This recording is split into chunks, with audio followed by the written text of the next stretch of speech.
Hey y'all, welcome back to another episode of In the Kitchen with Baker Girl. Thank you, Jesus. It is a beautiful day to be in the kitchen, and today I want to share with you how I make my cinnamon raisin sourdough bowl. Now, here I've added my flour, my sourdough starter, and my water. Everything is measured out, and I'm just using a Danish dough whisk to mix my dough. And here, of course, it's fast forward a little bit because I've done stretching and folds. And I've also added in my soaked raisins. And that is about a total of about 4 to 5 hours. So the dough has had 2 series of stretch and folds. And then that takes about 2 hours. And then the dough has bulk fermented without any bothering it at all for about 2 to 3 hours. So as you can see, it's nice, it's very soft, it's very fluffy, and those raisins are in there. They've got nice and fluffy and plump because I did let them soak in just a little bit of warm water. And one thing I do want to comment on about adding the raisins is you want to add them after the dough has proofed for some time. And now, right now, I'm just adding in a little sprinkle of brown sugar. This is totally optional. You could just let the raisins be, the sweet enough. But I want a little extra sugar, so I'm just adding a little sugar here. And then I'm just going to cover this dough up. This is kind of like a pre-shaping. So I'm just going to cover with a little bit of plastic wrap and let it rest. But the thing about the raisins, the good Lord brought it to my mind. It was genius. And I know it was genius because it was his idea and it certainly wasn't mine. I added my raisins in between my stretch and folds so that the raisins are always tucked on the very inside of the bread and never hit the outside so that when you bake your bread, they do not burn. That's very important. Now I'm going to prepare my banneton. I'm using a round banneton, and I'm using here a combination of rice flour and all-purpose flour. And you really want to make sure that you flour your banneton well, just to make sure that your dough does not stick because of the raisins. Just in case a raisin made it to the outside of the dough, you want to make sure you flour it well. So after my dough has had a rest, I'm ready to shape my dough into a round. And by the way, the word boule simply means ball in French.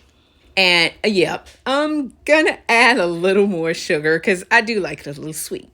So to shape your sourdough into a round, you take your bottom half and you fold it directly in half. So you fold it up to the middle. And I'm just adding a little bit more sugar. And then you take your right side, fold it over to the very center half of your dough. And I'm adding more sugar. And you want to make sure that you keep the sugar to the inside of the dough. Never let it get to the outside of your dough because if it's on the outside, it could also stick and it will also burn. And that's why I'm scraping away that excess sugar because I want to make sure I don't get any on the outside of my dough. And then I'm pulling my dough to make it a little stretchy and a little tacky so that it will kind of stick to itself better when I fold it down. And then you want to make sure you pinch those seams nice and good.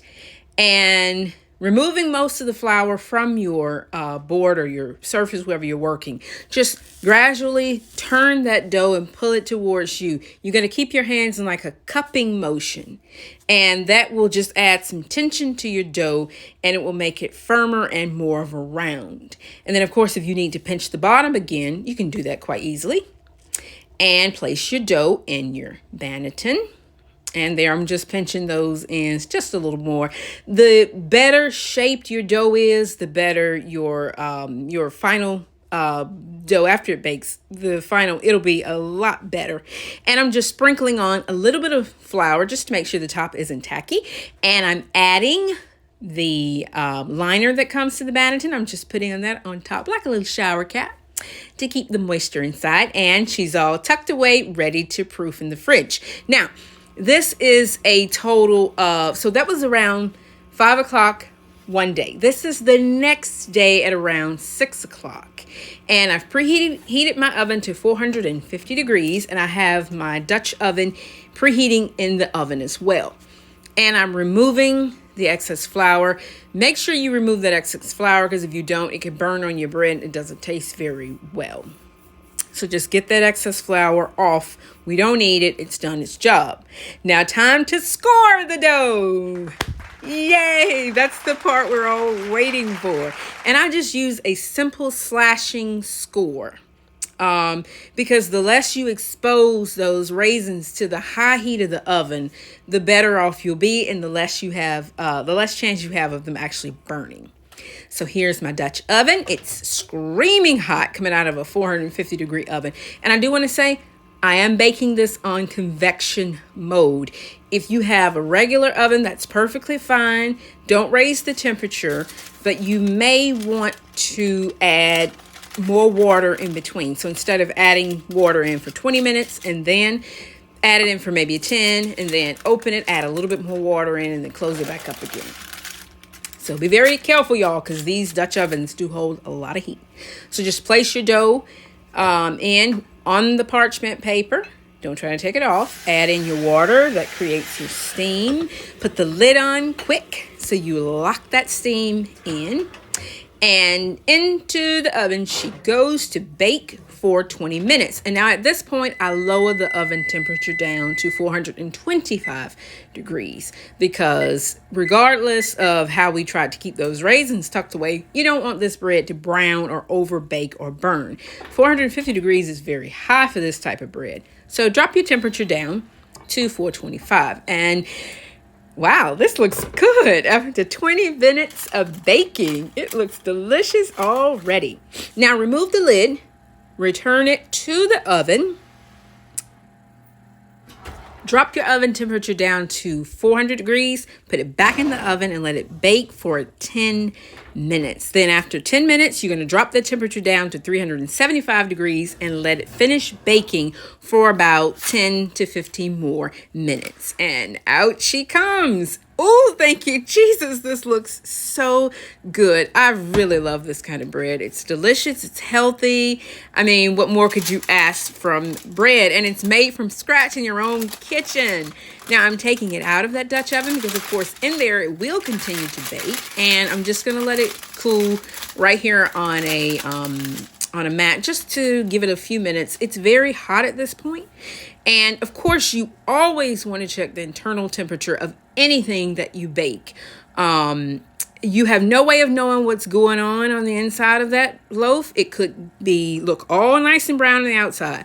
But I've done this many times thinking, oh, it's done. And then I pull it out, and after a few minutes, it starts to collapse because, of course, it wasn't done. So always take that temperature. We are looking for a target temperature of 200 degrees.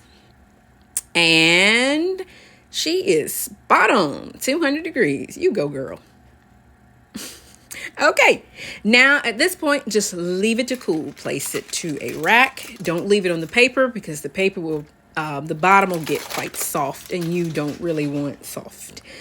We want it to be nice and crusty. And of course, you gotta do the tap test. Now we know it's done because we hit our temperature of 200 degrees, but it's always a good idea to do that tap test. That just kind of reaffirms that you know it's done. Now, at this point, let it completely cool. The dough is still quite hot, and, let it cool for a little while before you tuck in. Now, it's time to slice. Shh.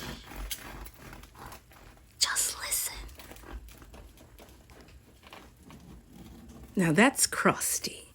That is a crusty loaf. And look, you can see the spirals. It looks so good. Thank you guys so much for watching. Hope you liked the video. If you do, give us a thumbs up. Please subscribe. And the good Lord willing, I will see you again in another video. Take care, y'all. Bye.